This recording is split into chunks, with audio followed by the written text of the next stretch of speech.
What I regret most in my life are failures of kindness. Those moments when another human being was there, in front of me, suffering, and I responded sensibly, reservedly, mildly. This is one of many quotes given from George Sanders in his 2013 commencement speech at Syracuse University.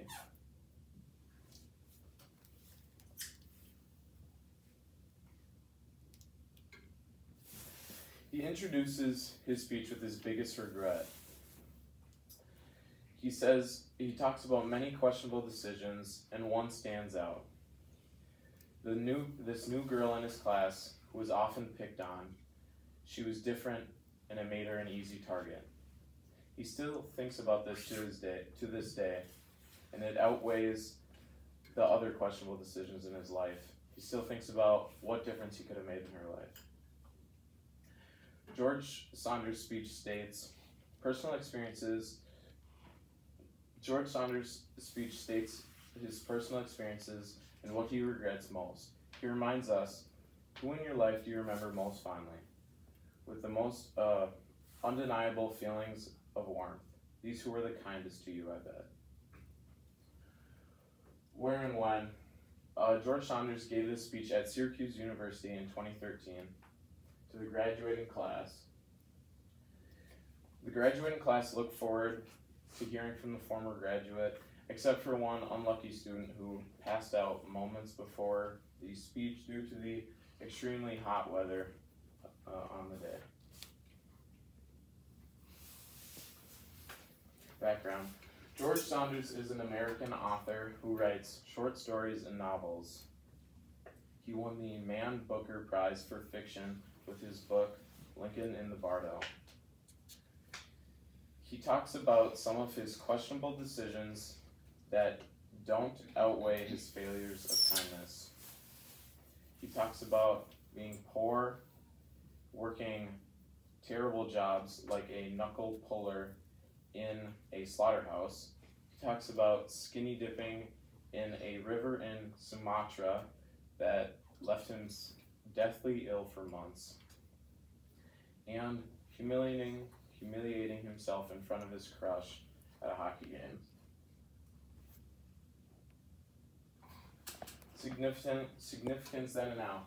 Just a month prior to this speech, the Boston Marathon tragedy occurred. It impacted many families.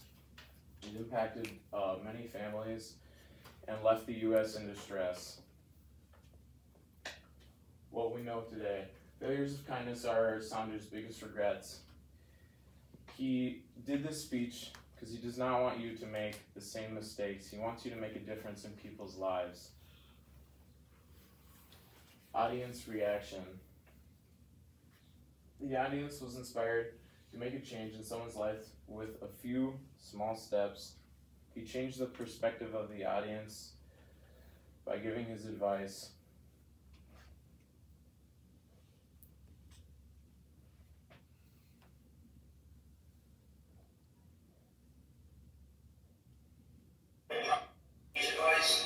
Since, according to me, your life is going to be a gradual process of becoming kinder and more loving, hurry up. Speed it along.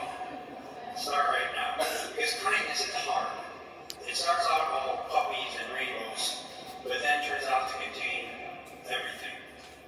There's a confusion in each of us, a sickness really, selfishness, which is also a cure. So be a good and proactive and even somewhat desperate patient on your own behalf. Seek out the most efficacious anti-selfishness medicines energetically for the rest of your life. And do all the other things, of course, the ambitious things. Travel, get rich, get famous, innovate, lead, fall in love, make and lose fortunes, swim naked in a wild jungle river, after first testing it for monkey poop,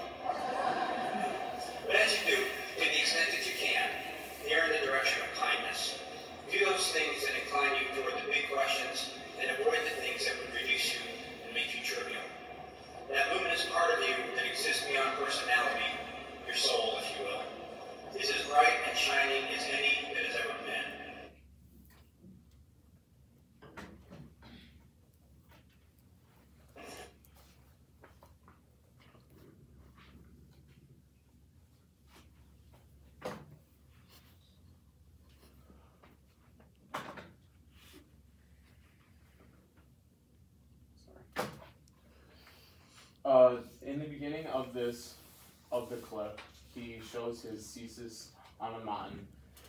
So quick and his speech advice. Since according to me, your life is going to be a gradual process of becoming kinder and more loving.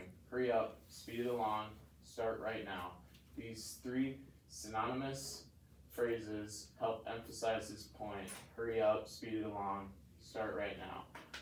The second rhetorical device that I want to share with you is his anaphora. You do well in high school in hopes of getting into a good college, so you can do well in the good college in hopes of getting a good job, so you can do well in the good job, so you can, he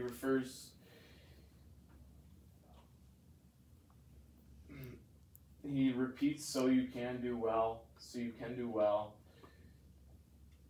by stating what people do so that they can do the next step in life. His next rhetorical device is illusion. That luminous part of you that exists beyond personality, your soul, if you will, is as bright and shining as any that has ever been. Bright as Shakespeare's, bright as Gandhi's, bright as Mother Teresa's. He refers to two famous people in this quote from his speech, being Mother Teresa and Gandhi, to help explain his point more clearly to the audience. His ethos, pathos, and logos. Down through the ages, a traditional form has evolved for this type of speech, which is some old fart, his best years behind him, who over the course of his life has made a series of dreadful mistakes. That would be me. Gives heartfelt advice to a group of shining, energetic young people with all of their best years ahead of them. That would be you. This humor helps build trust with his audience. Next, pathos. I could still see this hurt. I still remember the way she'd look after such an insult, eyes cast down, a little gut kick, as if having just been reminded of her place and things. She was just trying as much as possible to disappear. After a while, she'd drift away, hair strands still in her mouth. At home, I imagined, after school, her mother would say, "You know, how was your day, sweetie?" She'd say, "Oh, fine," and her mother would say, "Making any friends?" And she'd go, "Sure, lots." This pathos gives emotional appeal to the audience and gives a really heartfelt message to keep the audience emotionally engaged. Next, logos. Education is good. Immersing ourselves in a work of art, good. Prayer is good. Meditation is good. A frank talk with a dear friend. Establishing ourselves in some kind of spiritual tradition, recognizing that there have been countless really smart people before us who have asked these same questions and left behind answers for us.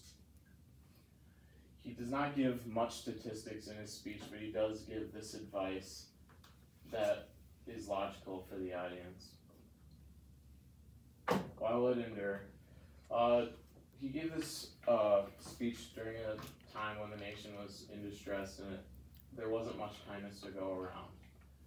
It is a timeless message that can be told whenever. There is always more kindness to go around in the world. His speech inspired a lot of people, not just the audience at Syracuse University, but all the people it has reached through the recording. Thank you for listening.